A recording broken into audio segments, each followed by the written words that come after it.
Hello friends, welcome to Bangera's cooking channel.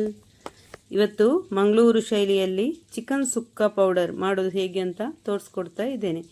Chicken ಸುಕ್ಕ ನಿಮಗೆ ದಿಢೀರಂತ ಮಾಡ್ಬೋದು. ಈ ಥರ ಸುಕ್ಕ ಪೌಡ್ರ್ ಮನೆಯಲ್ಲಿ ರೆಡಿ ಇದ್ದರೆ ಉಂಟಲ್ಲ, ನಿಮಗೆ ದಿಢೀರಂತ ಮಾಡ್ಬೋದು ಚಿಕನ್ ಸುಕ್ಕ. ಅಲ್ಲದಿದ್ದರೆ ಮೀನಿಗೆ ಕೂಡ ಯೂಸ್ ಮಾಡ್ಬೋದು. ನೀವು ಮೀನು ಮಸಾಲ ಮಾಡೋದಾದರೆ, ಇಲ್ಲದಿದ್ದರೆ ಈ ತರಕಾರಿ ಈಗ ಪುಳಿಮುಂಚಿ, ಬೆಂಡೆಕಾಯಿ ಪುಳಿಮುಂಚಿ, ಇಲ್ಲದ್ರೆ ಕಂಚಲ ಪುಳಿಮುಂಚಿ, ಕಂಚಲ ಅಂದರೆ ಹಾಗಲಕಾಯಿ ಪುಳಿಮುಂಚಿ ಎಲ್ಲ ಮಾಡುವಾಗ ನಿಮಗೆ ದಿಢೀರಂತ ಮಾಡ್ಬೋದು. ತುಂಬ ಸುಲಭದಲ್ಲಿ ಕೆಲಸ ರಪ್ಪ ಅಂತ ಆಗ್ತದೆ. ನೋಡಿ, ಈ ಥರ ಮಸಾಲ ಮಾಡಿ ಇಟ್ಟರೆ ಇದನ್ನು ಹೇಗೆ ಮಾಡೋದು ಅಂತ ಹೇಳಿ ನಾನು ಆದಷ್ಟು ಬೇಗನೆ ಹೇಳಿಕೊಡ್ತೇನೆ ಫ್ರೆಂಡ್ಸ್. ನನ್ನ ಚಾನಲನ್ನು ಸಬ್ಸ್ಕ್ರೈಬ್ ಮಾಡದೆ ನೋಡ್ತಿದ್ರೆ ಸಬ್ಸ್ಕ್ರೈಬ್ ಮಾಡಿ ಫ್ರೆಂಡ್ಸ್, ಲೈಕ್ ಮಾಡಿ, ಶೇರ್ ಮಾಡಿ, ವಿಡಿಯೋವನ್ನು ಆದಷ್ಟು ಪೂರ್ತಿಯಾಗಿ ನೋಡಿ. ಹಾಗೆಯೇ ನನ್ನ ಚಾನಲ್ನಲ್ಲಿ ಇನ್ನೂ ಒಳ್ಳೆ ರೆಸಿಪಿಗಳೆಲ್ಲ ಹಾಕಿದ್ದೇನೆ. ಮ್ಯಾಂಗ್ಳೂರ್ ಟ್ರೆಡಿಷ್ನಲ್ ರೆಸಿಪಿಗಳೆಲ್ಲ ಹಾಕಿದ್ದೇನೆ ಫ್ರೆಂಡ್ಸ್. ಚೆಕ್ ಮಾಡಿ, ವಿಸಿಟ್ ಮಾಡಿ, ನೋಡಿ, ಸಪೋರ್ಟ್ ಮಾಡಿ ಫ್ರೆಂಡ್ಸ್. ಈಗ ಹೇಗೆ ಮಾಡೋದು ನೋಡುವ. ನೋಡಿ, ಮೊದಲಿಗೆ ನಾನು ನೋಡಿ 1 kgಯಷ್ಟು ಉದ್ದ ಮೆಣಸು, ಮತ್ತೊಂದು ಅರ್ಧ kgಯಷ್ಟು ಗಿಡ್ಡ ಮೆಣಸು, ಮತ್ತು ಒಂದು ಅರ್ಧ kgಯಷ್ಟು ಕೊತ್ತಂಬರಿ ಬಿಸಿಲಿಗೆ ಒಣಗಲಿಕ್ಕೆ ಹಾಕಿದ್ದೇನೆ. ನೋಡಿ, ಚೆನ್ನಾಗಿ ಬಿಡಿಸಿ ಈ ಥರ ಒಣಗಲಿಕ್ಕೆ ಇಡಬೇಕು.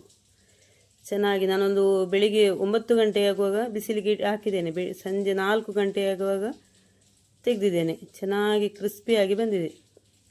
ಈಗ ನೋಡಿ, ಒಂದು ಉರುಳಿಯಲ್ಲಿ ನಾನು ಮೆಂತೆಕಾಳು, ಒಂದು 150 ಗ್ರಾಮ್ಸ್ನಷ್ಟು ಮೆಂತೆಕಾಳು, ಮತ್ತೊಂದು 50 ಗ್ರಾಮ್ಸ್ನಷ್ಟು ಸಾಸಿವೆ, 150 ಗ್ರಾಮ್ಸ್ನಷ್ಟು ಮೆಂತೆಕಾಳು ಮತ್ತೊಂದು 50 ಗ್ರಾಮ್ಸ್ನಷ್ಟು ಸಾಸಿವೆ ಚೆನ್ನಾಗಿ ಹುರ್ಕೊಳ್ತಾ ಇದ್ದೇನೆ. ಚೆನ್ನಾಗಿ ಕೆಂಪಾಗಬೇಕು. ಆದಷ್ಟು ಮೀಡಿಯಮ್ ಫ್ಲೇಮ್ನಲ್ಲೇ ಚೆನ್ನಾಗಿ ರೋಸ್ಟ್ ಮಾಡ್ಕೊಳ್ಬೇಕು. ಇದು ಎಲ್ಲ ಮೆಂತೆ ಎಲ್ಲ ಉಂಟಲ್ಲ, ಚೆನ್ನಾಗಿ ಕ್ರಿಸ್ಪಿಯಾಗಿ ಬರಬೇಕು. ಅಲ್ಲಿ ತನಕ ಚೆನ್ನಾಗಿ ರೋಸ್ಟ್ ಮಾಡ್ಕೊಳ್ಬೇಕು. ನೋಡಿ, 1 ಬಟ್ಲಷ್ಟು ಕರಿಬೇವಿನ ಸೊಪ್ಪು ಕೂಡ ಹಾಕ್ಕೊಂಡಿದ್ದೇನೆ ನಾನು. ಇದು ಕೂಡ ಚೆನ್ನಾಗಿ ಫ್ರೈ ಆಗಬೇಕು. ನೋಡಿ, ಇದು ಚೆನ್ನಾಗಿ ಕರಿಬೇವಿನ ಸೊಪ್ಪು ತೊಳೆದೆಲ್ಲ ನಾನು ಹಾಕ್ಕೊಂಡಿದ್ದೇನೆ.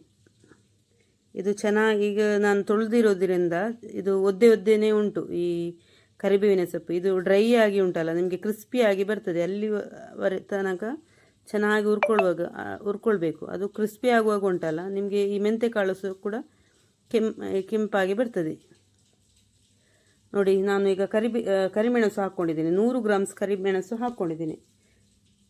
1.5 kg ಮೆಣಸಿಗೆ 100 ಗ್ರಾಮ್ಸ್ ಕರಿಮೆಣಸು ಬೇಕು, ಅಷ್ಟು ಹಾಕ್ಕೊಳ್ಬೇಕು.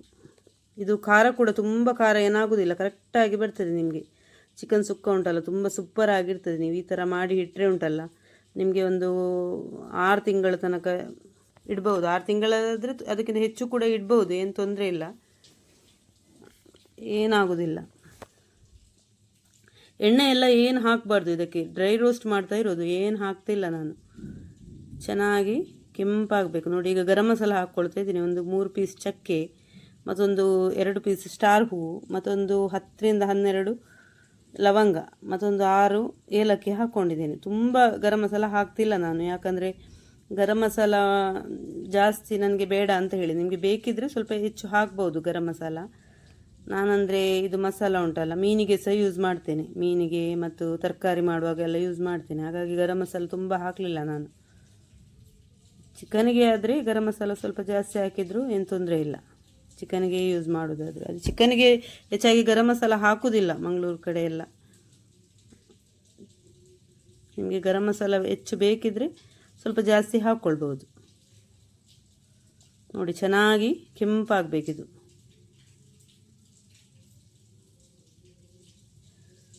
ನೋಡಿ, ಸಾಸಿವೆ ಚಟಪಟ ಅಂತ ಸಿಡಿಯೋದು ಗೊತ್ತಾಗ್ತಾ ಉಂಟು. ನೋಡಿ, ಕಾಣ್ತಾ ಉಂಟು. ನೋಡಿ, ಈಗ ನಾನು ಇದಕ್ಕೆ ಜೀರಿಗೆ ಹಾಕ್ಕೊಳ್ತಾ ಇದ್ದೇನೆ. 100 ಗ್ರಾಮ್ಸಷ್ಟು ಜೀರಿಗೆ ಹಾಕ್ಕೊಂಡಿದ್ದೇನೆ. ಈ ಜೀರಿಗೆ ಹಾಕಿದ ಮೇಲೆ ನಾನು ಗ್ಯಾಸ್ ಆಫ್ ಮಾಡ್ಕೊಂಡಿದ್ದೇನೆ.